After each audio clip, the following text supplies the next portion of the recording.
Hi everybody, welcome to another Chats with Chaudhry. I hope you're all safe and well. Today's Chat with Chaudhry is all about the fermentation process in drug discovery and drug development. And I'm delighted to be joined by Peter Michaels, who's the Global Head of Fermentation and Biocatalysts, and Jose Luis Barredo, who's a Biotechnology Business Director, and they're both from Albany Molecular Research Incorporated, or as we're going to say during the interview, AMRI for short. So gentlemen, lovely to meet you. Oh, great to have the opportunity to talk. Fantastic. Thanks to have this opportunity to talk with you. Lovely to meet you both. Look, before we start talking about the fermentation process, perhaps you guys can tell viewers a little bit about AMRI and your particular roles within the organization. Yeah, sure. AMRI is a contract research, development, and manufacturing company, really creating a series of resources, facilities, scientific expertise, broad variety of expertise that are necessary for conducting pharmaceutical research primarily, but also agrochemical, consumer products research, and a broad array of different processes to help a wide variety of companies to get their products to market. Fantastic. And your role in that? Peter? Yeah, my role is one of the technical team leadership. I focus on synthetic enzymology and fermentation, biocatalysis, natural products development, and have a broad team to deal with different types of problems that come up in those areas. Brilliant.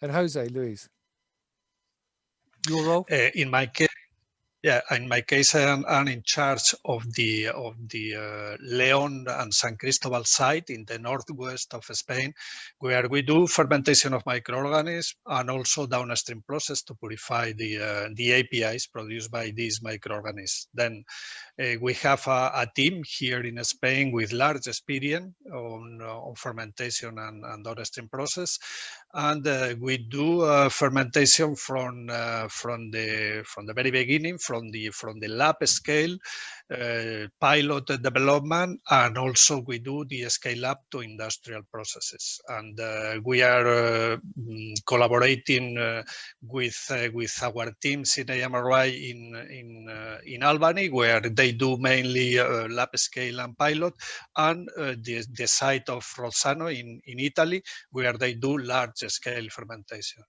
Fantastic. Well, let's talk about fermentation. Can you go through where it's used within the drug discovery and drug development process and why it's so important? Yeah, maybe I'll start. It's used throughout. Certainly, we do a lot of work at AMRI from early discovery of new therapeutics, especially natural products that may come from fermentation, all the way through to commercial production. And clearly, there's a lot of therapeutics drugs that are made via fermentation. So it's used throughout to make improved products, and it's also integrated with a lot of AMRI's other approaches for making drugs, synthetic chemistry, and as Jose Luis said, the downstream processing and purification that allows us to produce a consistent quality of material at the lowest cost of goods. Right. Yeah. I can add that there is a large number of microorganisms that can be fermented to produce APIs and other products that are useful in agriculture, food, science, etc. And these different species of microorganisms can be searched in the ground or can be sent in the sea, etc. And this is the way to go ahead with this development is to ferment, to develop a process of fermentation of these microorganisms to produce something that is useful and industrially commercializable. Right. And in terms of the challenges pharma companies face, what are those main challenges and how can they overcome them? Yeah, so I mean, most typically we're working in an innovation field where, again, for new therapeutic discoveries and getting those to market is a long and very challenging, typically very expensive process. So that, some of the primary challenges are making sure that you can overcome all the all the challenges that you will face in trying to innovate a new medicine, and you can do it cost effectively because nobody's going to be able to fund infinitely. So I think fundamentally it's the normal things you have in any problem solving: the speed, quality, cost, and degree of innovation, so that we're coming up with the best solution. Making sure that all the tools that are necessary to do that effectively are in place, and we can bring the right tools to any individual company or person's service to answer those questions. Right. Yes, as Pete said, the development of new antibacterials is a challenge now for the industry, for the pharma industry, because you know that many microorganisms are resistant to current antibacterials available in the market. Then the selection of new strains of microorganisms able to produce this kind of antibiotics or antibacterials that can fight against these resistant microorganisms is one of the more important challenges now. And also we are working also with several APIs, including molecules for oncologic treatments produced by microorganisms, and several other APIs, including immunosuppressant or enzymes, etc., that can be useful for health. Brilliant. Okay. Now let's talk about AMRI's offering and your approach to fermentation. I mean, which technologies and services are the most valued by clients in this area, and why? Yeah, I mean, I think part of what we try and do, especially working with a lot of companies trying to innovate new processes, that requires our connection to innovation, but most importantly, it needs to be comprehensive. So we need to have the full set of capabilities that allow you to get it from that early stage of innovation all the way to a validated and potentially GMP commercial process. So comprehensive set of tools. We can go into a little bit more detail, but they also have to be integrated. Again, you have to make sure that you're innovating something at the beginning with an eye on how that can be practically implemented as a commercial solution. Sure. And that tends to be the biggest kind of general interest and need that the customer has. So it's turning something which is a great idea into a practical and effective process. Yes, we have a wide range of fermenters where we can do fermentation from lab to large industrial scale, and we have experience to do it. And we have also experience to do fermentation of GMO strain, genetically modified microorganisms that are very useful for the production of new products that were not possible to produce in several years ago. Then we are integrating processes between chemistry and biology and fermentation in order to have improved processes with higher productivity, lower cost, improving purity, etc. And of course, we can offer a large experience of our clients and a special care of the projects that we are developing for them. Fantastic. Well, looking ahead, what future trends are you seeing in fermentation?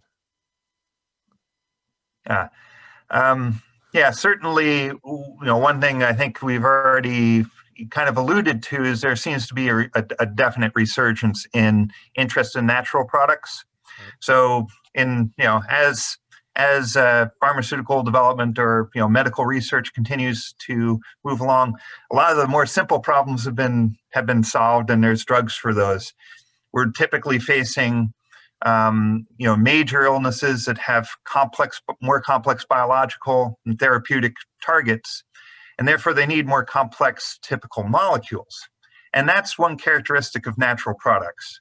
So combinatorial chemistry and some of the tools that have been developed over the past couple of decades that were hoped to deal with some of these, it's been generally found that natural products have an ongoing role at dealing with these more complex therapeutics that are needed. And usefully then, as well over the past couple of decades, we have substantially better tools for developing natural products. So the synthetic biology, kind of the molecular biology tools that are needed to access new molecules or improve the production is by designing, strains that can, organisms that can make certain compounds very effectively. That's one huge revolution which is ongoing. And then there's a full set of analytical tools and process tools, mass spec and NMR and other spectrometry tools, which allow the understanding of what's going on inside those cells to be much, much better. So those trends of kind of an increased use of natural products or resurgence of natural products for therapeutics and better ways of developing those into effective therapeutics are two major trends. Fantastic.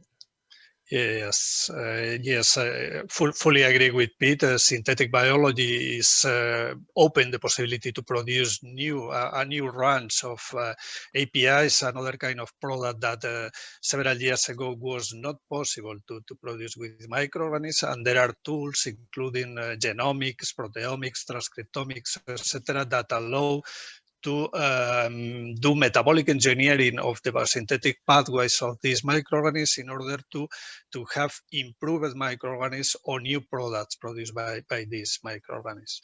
And I can add also the potential use of the microorganism itself as an API instead of the product, to use the microorganism itself that we call microbiome. Then there are several microorganisms that has been selected as very useful for health treatments in humans and also in animals, and this is kind of a feature also.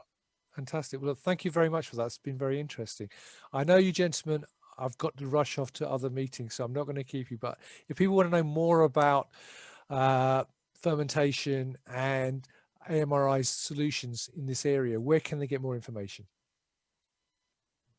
Yeah, I mean, fundamentally, the internet, going to amriglobal.com, provides some general connections and information. In these types of solutions, because of the high technical nature and the ability to tailor solutions, you'll be connected to some of the technical experts we have throughout, and that's typically going to be the best way of following up, kind of an individual question about how we can help. Right. Okay. And I understand you've got some webinars coming up as well, though, on this very topic. Yeah. I think we have some that have recently come out over the past year, and perhaps more. So, Rizwan, I appreciate the time to talk to you, and certainly there'll be a lot more opportunities to talk in the future. Fantastic. Well, I'm going. A pleasure to talk with you. Well, it's been a pleasure. Well, just so you know, I will be adding some links both to the website and some other information around your webinars, both that you've run in the past, but also some upcoming ones above the video. So if you do have any other questions for Pete or Jose Luis, by all means, put them in the comments box below, because I'm sure they'll be interested to see them. And go to the website, but also register for the webinars, which will be above the video as well. So all that's left for me to say is, Jose Luis, Pete, thank you very much for your time. I know you're both very, very busy guys running from one meeting to another, so I appreciate taking the time out to talk to me today. So thank you very much. And thank you very much, everybody, for watching. I hope you... greatly appreciated. Thank you very much. Appreciate. Thank you very much. And until next time, as always, stay well and stay safe. Bye-bye.